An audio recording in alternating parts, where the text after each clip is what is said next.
Sa number 5, libre nga school bags kag PE uniform para sa grade 7 to 12 nga estudyante sa public schools sa Bacolod. Ginpahayag ni Bacolod City Mayor Greg Sataya nga magahatag ang syudad sang libre nga school bags kag physical education uniforms sa tanan nga mga high school kag senior high school students sa mga pampubliko nga buluthuan sa Bacolod. Nagpasalig man ini nga ang mga school supplies kag school bag para sa mga kindergarten kag elementary students ang ipanghatag na antes pa magsugod ang klase sa June 8. Ini ang base sa City Ordinance 09-16-787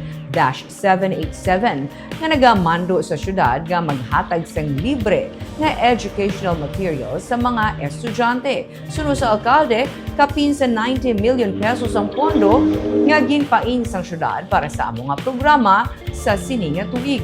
Masobra sa 111,000 ka mga estudyante ang ginapaabot nga makabenepisyo sa amo nga programa. Panawagan naman ni Gasataya sa mga ginikanan hindi na magbakal pa sa mga supplies o school supplies sa ilang mga kabataan bangod may ara ihatag ang syudad antes pa magsugod ang klase.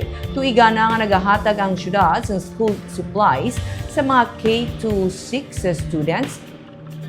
Apang ini pa lang ang pinakaunang nga tion nga magahatag man sang libre nga school bags kag PE uniforms sa grade 7 to 12 students.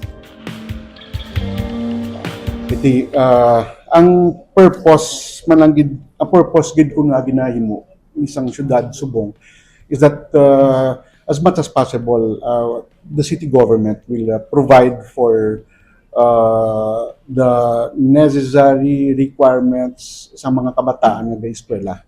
Minsan to nga sa sini nga crisis, we know that one of the best things that we can do, if not the best, is to provide for a free quality education. Halin sa kinder pakadto sa senior high. No?